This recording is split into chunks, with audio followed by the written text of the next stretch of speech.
Baik, kita mulai saja untuk pembahasan kali ini, yaitu tentang simbiosis tadi.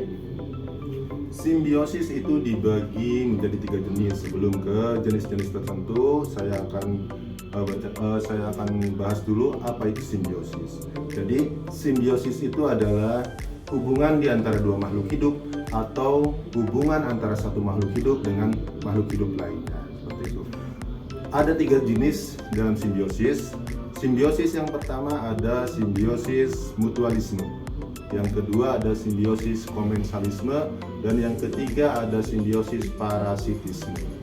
Baik, langsung saja ke simbiosis yang pertama, yaitu simbiosis mutualisme. Nah, pengertiannya adalah mutualisme adalah hubungan di antara dua makhluk hidup yang satu atau saling menguntungkan. Untuk mutualisme ini, jadi di antara dua makhluk hidup ini adalah saling menguntungkan. Saya ambil satu contoh pada gambar di sini, yaitu tentang hubungan antara burung jalak dengan kerbau. Nah, sering kita lihat burung jalak yang hinggap di atas punggung kerbau atau di hewan-hewan besar lainnya seperti badak dan hewan lainnya. Di sini burung jalak, keuntungan untuk burung jalak yaitu adalah memakan kutu-kutu yang ada di atas punggung kerbau tersebut. Nah, jadi sumber makanan burung jalak yang ada salah satunya itu ada di punggung atau tubuh kerbau tersebut.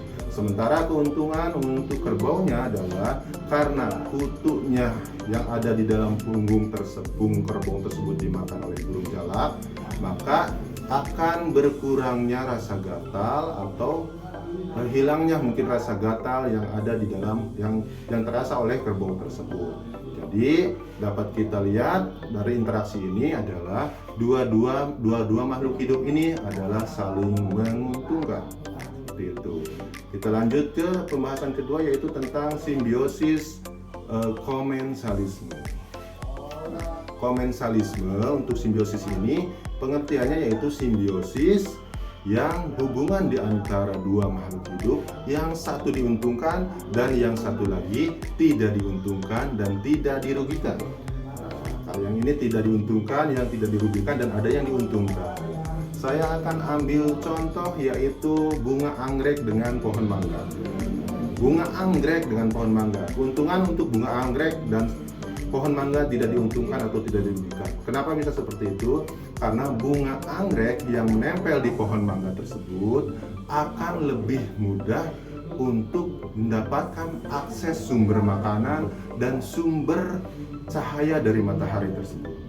Jadi sekali lagi, bunga anggrek yang menempel di pohon mangga tersebut akan lebih mudah mendapatkan sumber makanan dan sumber cahaya dari sinar matahari tersebut. Seperti itu. Jadi di sini bunga anggrek yang diuntungkan, sementara pohon mangga tidak merasa diuntungkan dan pula tidak merasa dirugikan.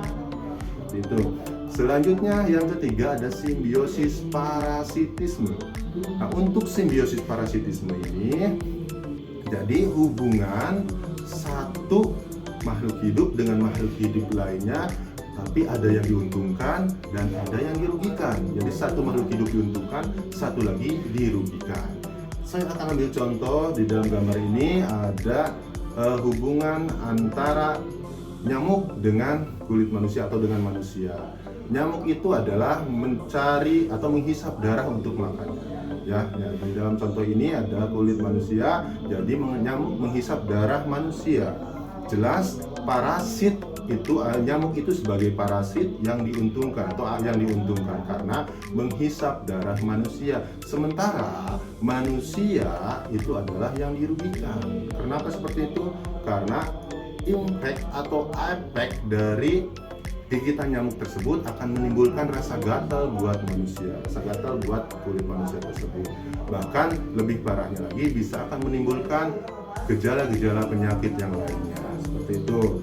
Nah, itulah mungkin beberapa contoh atau pembahasan tentang 3 simbiosis. Berikut contoh-contohnya.